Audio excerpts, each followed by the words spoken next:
Well, there's my day so far, and it's afternoon. I think I'm gonna call it a day. I really had hoped to get a lot more of these, and these are only sanded up to 150. It took me forever to sand the grind lines out. My hands just are not cooperating today, and I got 1, 2, 3, 4, 5 more to do. I mean, once I get the initial sanding, the first grit done, the rest of the grits go pretty easy. So I'll be back tomorrow. I've been sitting here thinking all morning about a video that Patriot Nurse, I think that's her name, Patriot Nurse, Prepper Nurse, Patriot Nurse.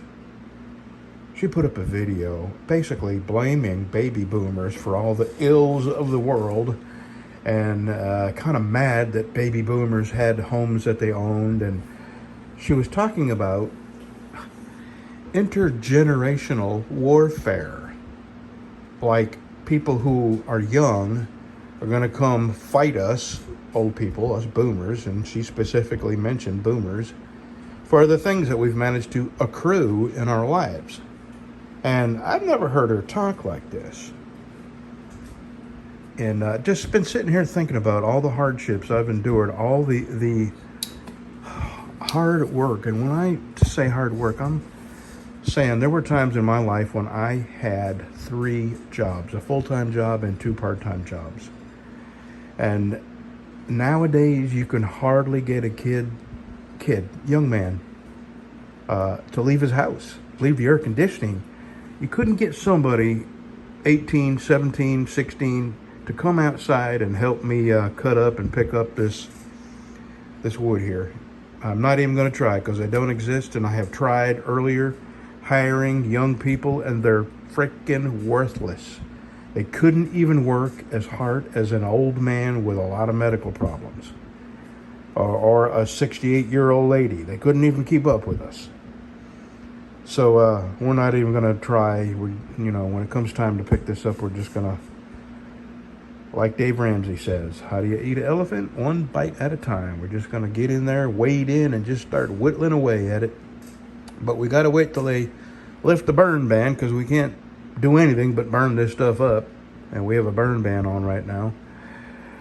So, I've been thinking about Patriot Nurse, and it was a video that I've never, this tone that she had. I've never seen her use this tone and accuse an entire generation of being the cause of all the ills on this in this country, and it's just got me to thinking how my wife worked her life away, worked on a farm 7 days a week.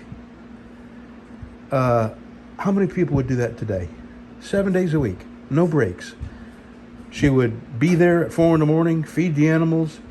You'd go home, have some lunch, take a couple hours off, come back in the evening, feed the animals, clean up after the animals, walk the animals. And myself, I worked for Terminix during the day, and then I delivered pizza at night. I worked for Orkin during the day, and then I mopped floors on the Air Force Base at night. And there's not many people nowadays that I know that would be willing, if they don't have enough money, to go make more money. Now they want to blame the boomers, like myself, for working our lives away and working ourselves sick and having homes. And it just it makes me not want to listen to any more of her videos. That really it really opened my eyes to just how many people really think that boomers somehow had it easy, when nothing came to us without hard freaking work. You couldn't find a kid today to take wrenches. Most kids don't have tools, but if a car breaks down, these kids today, they could take it to a mechanic. When I was young, if a car broke down, if you didn't fix it, you walked to work or used a 10-speed. And that's the difference. Today, if a kid's not making enough money, he moves back in with his parents, And my generation, if you weren't making enough money, you got a second and a third job. Oh well, I'm going home. Got 3 knives done. This is my video. Enjoy the foxes, because they were sure are a pleasure to watch. And there's 4 and sometimes 5 of them that show up and hang around for a couple hours in the day, in the morning. Well, there's that pretty fox right there.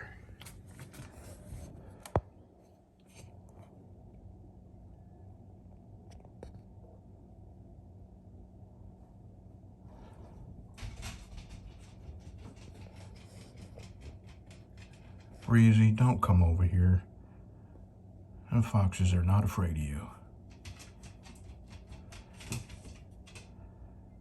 You're old, and they're probably not 8, 9 months old. They can run circles around you. Lucy, you too. Don't get excited. Stop it. I hear you. You're not going to chase them away, though. You're old and arthritic.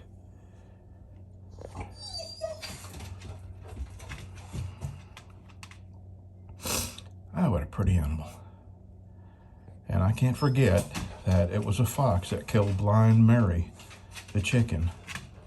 Blind Mary was out behind my shop over there, and a fox came up and grabbed her. And we didn't usually let Blind Mary get far away.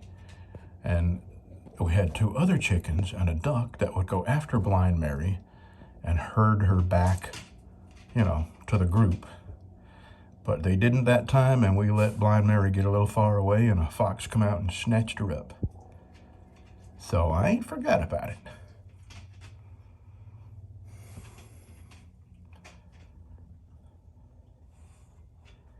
Yep, I could just sit here and watch her all day. I'm gonna drink 1 more cup of coffee and head down there to my shop.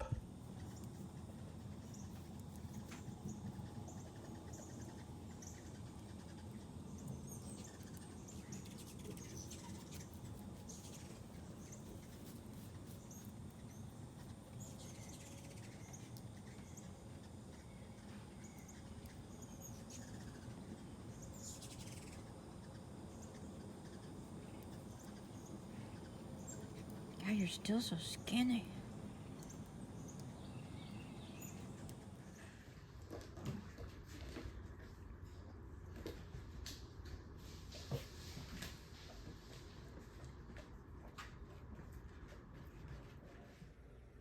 So some of y'all may remember a YouTuber named Jeff of All Trades.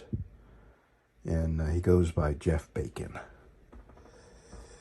Well, I'm a friend of his on Facebook, and over the years he's had magnificent vegetable gardens throughout the summer, and he grows enormous amounts of food.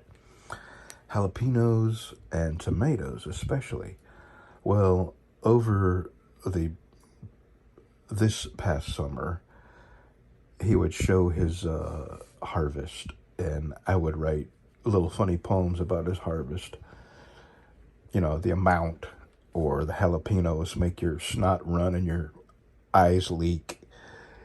Well, this time he showed a picture of his whole summer's worth of tomato sauce and stewed tomato canning, and I wrote him a poem, and I wrote him several before, and he's got a kick out of it, and it's been fun writing them. So here's a poem I wrote this time.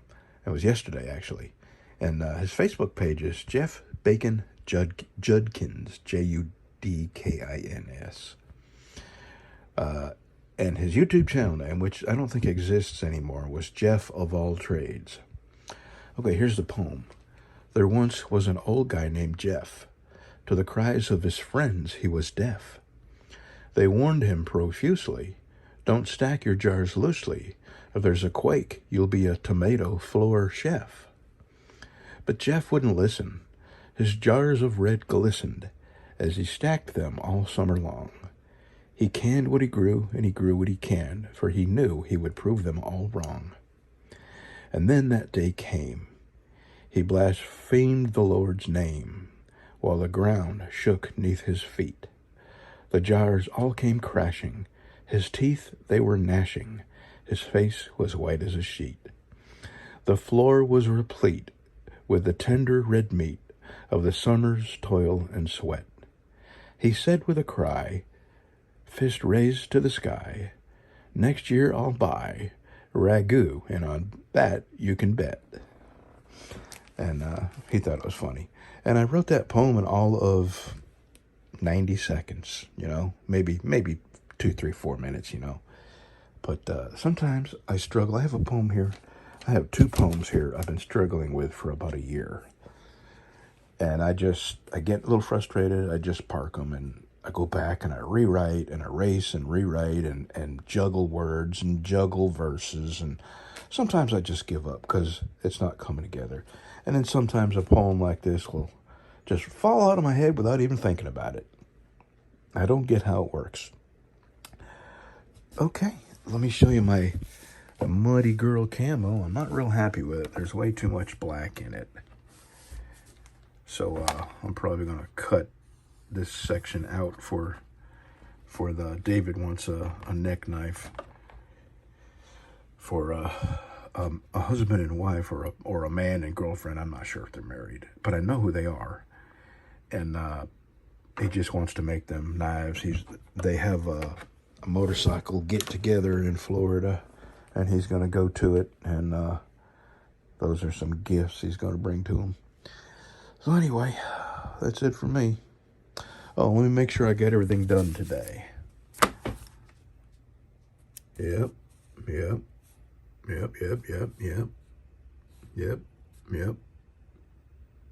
Did that. Oh yeah, looked out window for sure. Yep, petted the dog. Worked on some knives. Yep, I came home, took a nap. Yep, ate supper. Right. Watch some TV, take a shower, go to bed. Okay. Nighty night.